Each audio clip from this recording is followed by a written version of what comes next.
Tears streamed down Lila's face as the sharp snip of scissors echoed in the school bathroom, each cut slicing away not just her hair, but her fragile sense of self. The three girls, Madison, Kaylee, and Tara, stood around her, their laughter cruel and relentless, their phones recording every humiliating moment. Lila, the quiet girl who always kept to herself, had been an easy target. Her long, chestnut hair, her pride and joy, now lay in clumps on the cold tile floor. "Look at her cry," Madison sneered, tossing a severed lock into the air. "Maybe now you'll learn to speak up, freak." The video they posted online spread like wildfire, racking up thousands of views by the end of the day. But 24 hours later, the bullies would be on their knees, begging for forgiveness, their lives turned upside down by the consequences of their cruelty. Lila was 15, a sophomore at Crestwood High, a small-town school where everyone knew everyone's business. She was the kind of girl who slipped through the cracks, never loud, never drawing attention, always hiding behind her books and her long hair that cascaded past her shoulders like a protective shield. Her family had moved to Crestwood a year ago after her father's death, a loss that had left Lila and her mother, Sarah, clinging to each other in a world that felt too big and too harsh. Lila's silence wasn't just shyness. It was a wall she'd built to keep the pain at bay. But that wall made her a target for Madison, the queen bee with a sharp tongue and a knack for finding weaknesses, and her loyal followers, Kaylee and Tara, who thrived on her approval. The bullying started small, whispers in the hallway. Notes slipped into Lila's locker calling her weird or loser. She ignored them, keeping her head down, hoping they'd tire of her. But Madison didn't tire. She thrived on power, and Lila's silence was a challenge she couldn't resist. The haircutting incident wasn't planned, not exactly. It happened on a Friday afternoon when Madison spotted Lila in the bathroom, alone, washing her hands.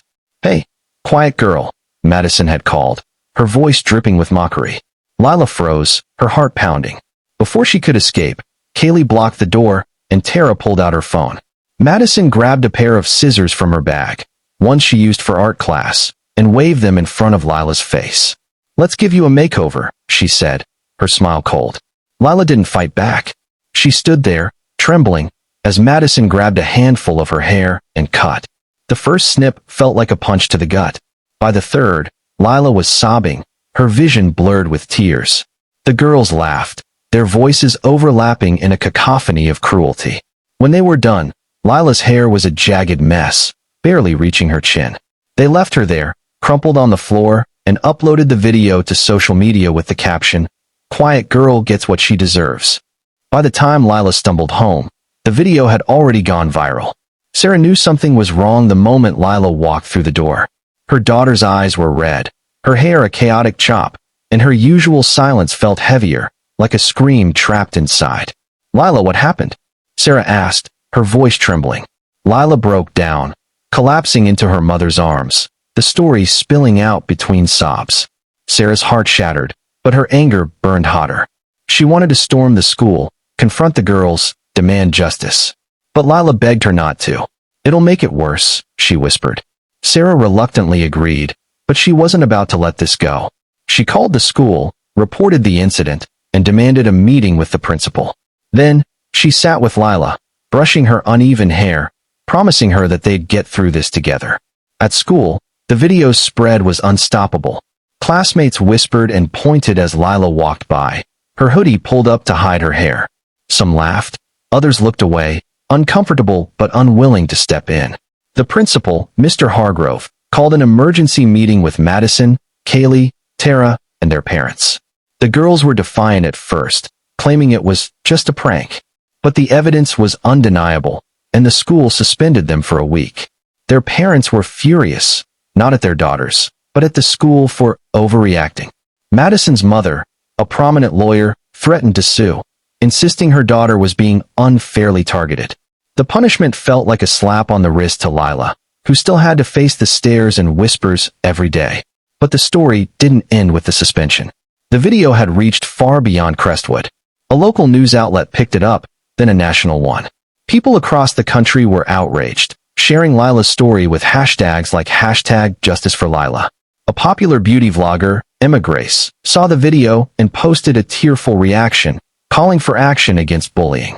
Her millions of followers amplified the story, and soon, the pressure was on Crestwood High to do more. Meanwhile, Lila was struggling. She avoided mirrors, hating the reflection of her uneven hair. She stopped eating, her appetite replaced by a knot of shame and fear. Sarah tried everything: counseling, encouraging words, even taking Lila to a salon to fix her hair, but the damage went deeper than the surface. The turning point came unexpectedly. Emma Grace, the vlogger, reached out to Sarah through social media. She wanted to meet Lila, to help her reclaim her confidence. Emma flew to Crestwood, bringing with her a team of stylists and a camera crew. She sat with Lila in their small living room, listening as Lila shared her pain, her voice barely above a whisper. Emma, with her warm smile and genuine kindness, told Lila she was beautiful, not because of her hair, but because of her heart.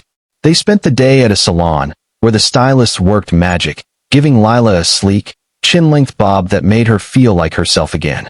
Emma recorded the transformation, not for views, but to show the world Lila's strength. The video ended with Lila smiling shyly, her eyes bright with a spark that had been missing for weeks. When Emma posted the video, it exploded online, garnering millions of views. People flooded the comments with support, calling Lila an inspiration. But the story took another twist. The viral attention turned the spotlight on Madison, Kaylee, and Tara. Their names were now public, linked to the video they'd so proudly shared. The backlash was swift and brutal. Madison's mother's law firm lost clients, unwilling to be associated with her daughter's actions. Kaylee's dream of joining a prestigious dance team crumbled when the coach saw the video and revoked her invitation. Tara, who had always been the follower, faced the worst of it. Her own friends turned on her, shunning her for her role in the cruelty. The girls' lives unraveled in ways they hadn't anticipated. Madison, once untouchable, was now a pariah, her social media flooded with hate. Kaylee's parents grounded her indefinitely, forcing her to delete her accounts. Tara, overwhelmed by guilt, was the first to break. She went to her school counselor, sobbing, admitting she'd never wanted to hurt Lila, but felt trapped by Madison's influence. The counselor encouraged her to make amends, and Tara wrote Lila a letter, pouring out her regret. She didn't expect forgiveness, but she needed to try. Madison and Kaylee were slower to crack, but the pressure was relentless. Their parents, once defensive, began to see the gravity of their daughter's actions. Madison's mother forced her to attend therapy, where she was confronted with the pain she'd caused. Kaylee's father, a quiet man who rarely spoke, sat her down and told her he was ashamed of her. The girls started to see Lila not as a target, but as a person they'd hurt deeply. It was Tara who convinced them to act. Together, they went to Lila's house, unannounced, on a rainy Saturday evening. Lila was stunned when she opened the door to find the three girls standing there, soaked and nervous. Madison, usually so confident, could barely meet her eyes. "We're sorry," she said, her voice breaking. "We were awful to you, and we don't deserve your forgiveness, but we need you to know we regret it." Kaylee and Tara echoed her, their apologies raw and unpolished. Lila stood frozen, her heart racing. She wanted to scream, to tell them how much they'd hurt her, but something in their faces stopped her. They weren't the same girls who'd laughed in the bathroom. They looked small, broken, like they'd lost something too. Sarah, standing behind Lila, put a hand on her daughter's shoulder. "You don't have to forgive them," she whispered. Lila nodded, taking a deep breath. "I don't know if I can forgive you," she said quietly, her voice steady for the first time in weeks. "But I don't want to carry this hate anymore. I just want to move on." The girls nodded, tears mixing with the rain on their faces. They left without another word, and Lila felt a weight lift, not completely, but enough to breathe a little easier. The story didn't end with a neat bow. Forgiveness wasn't instant, and Lila's healing was a slow process. But she started speaking up more, joining a school art club where she found friends who valued her quiet strength. Madison, Kaylee, and Tara faced their own journeys, volunteering at a local youth center as part of their school's restorative justice program. They learned to listen, to see the impact of their actions, and to rebuild themselves. The school implemented a new anti-bullying campaign, inspired by Lila's story, with workshops and peer support groups to prevent another incident. Lila's transformation video, posted by Emma Grace, continued to